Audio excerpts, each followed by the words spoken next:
நான் இப்போ சொல்ல போகிறதெல்லாம் உண்மையாக பொய்யா அப்படின்னு ஒரு நிமிஷம் யோசனை பண்ணி பார்த்து இந்த வீடியோக்குள்ளே போங்க. இன்றைக்கி அப்டேட்டாக இந்த 2027 பரபரப்பாக பேசப்பட்டு இருக்கிறது வந்து பார்த்திங்கன்னா எப்ஸ்டீன் ஃபைல்ஸ்.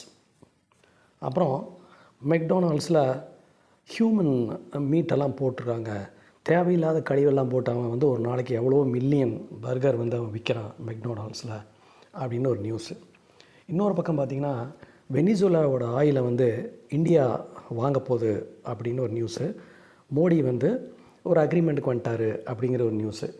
இன்னொரு பக்கம் பார்த்திங்கன்னா சைனா வந்து அதனோட யுவான் கரன்சியை வந்து டாலருக்கு அகேன்ஸ்டாக பயன்படுத்த போகிறாங்க அப்படின்னு ஒரு நியூஸு.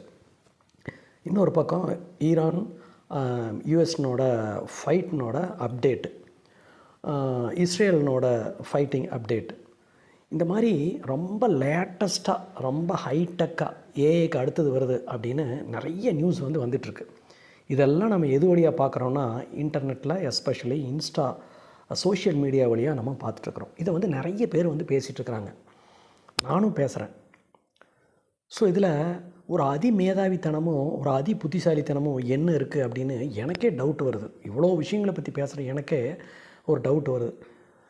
இதை பற்றி கோயம்புத்தூர் சிட்டி, பெங்களூர் சிட்டியில் எனக்கு தெரிஞ்ச ஒரு 10-20 பேர்கிட்ட வந்து விசாரித்ததில் நான் சொன்னதில் இந்த எப்ஸ்டீன் ஃபைல் அப்படிங்கிறது என்ன அப்படின்னா நிறைய பேருக்கு தெரியல. எப்ஸ்டீன் அப்படிங்கிறது ஒரு பர்சனா இல்லை ஒரு பிளேஸா அல்லது வேறு ஏதாவதுமா அப்படிங்கிறதும் கூட அந்த மெகா சிட்டியில் உள்ளவங்களுக்கு தெரியல. வில்லேஜில் உள்ளவங்களுக்கு தெரியல அப்படிங்கிறது it is very obvious. But அவங்க எல்லாம் அவங்களோட டே டு டே லைஃப்பை வந்து ரொம்ப ஹாப்பியாக வந்து ரன் பண்ணிகிட்ருக்குறாங்க. அவங்களோட ஒர்க்கை பார்க்குறாங்க, டீ குடிக்கிறாங்க, சமோசா சாப்பிட்றாங்க, லஞ்ச் சாப்பிட்றாங்க, ஈவினிங் ஃபேமிலியோட டைம் ஸ்பெண்ட் பண்ணுறாங்க. ஸோ இதெல்லாம் எதை காட்டுது தெரியுங்களா? இந்த மாதிரி குப்பையெல்லாம் மண்டையில் போடுறத விட்டுட்டு நம்ம பாட்டுக்கு நம்ம வேலையை பார்த்துட்டு போனால் தான் நமக்கு சோறு. உலகம் அது பாட்டுக்கு இயங்கிகிட்டே தான் இருக்கும். நான் இதை பற்றி சொல்லாட்டாலும் இன்னொரு யாரோ ஒருத்தர் அதை பற்றி பேசிகிட்டே தான் இருக்க போகிறாரு.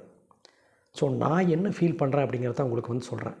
இந்த குப்பையிலலாம் இந்த காதில் வாங்கி இந்த காதில் போட்டுட்டு இன்றைக்கி நம்ம வேலை செஞ்சால் தான் நமக்கு சோறு, இன்றைக்கி ஆஃபீஸ் போனால் தான் நான் ஆப்சென்ட் ஆக மாட்டேன், இன்றைக்கி நான் வந்து காலேஜ் ஸ்கூலுக்கு போனால் தான் என்னோடய லெசனை கற்றுக்க முடியும், இன்றைக்கி என்னோடய விவசாய வேலைகளை பார்த்தா தான் என்னோடய பயிர் காப்பாற்ற முடியும் அப்படின்னு, இன்றைக்கி நான் பெட்ரோல் பங்க் போனால் தான் என்னோடய வண்டி ஓடும் இல்லையா, என்ன பஸ்ஸில் டிக்கெட் வாங்கினா தான் கண்டக்டர் என்னை மதிப்பார் அப்படின்ட்டு போயிட்டே இருங்க.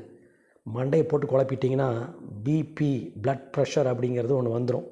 Be careful about your casual life and be happy everyday. Live your life everyday. ஒவ்வொரு நாளும் உங்களுக்கு ரொம்ப முக்கியம். மறுபடியும் ஒரு நல்ல வீடியோவில் சந்திக்கும் வரை பாய்.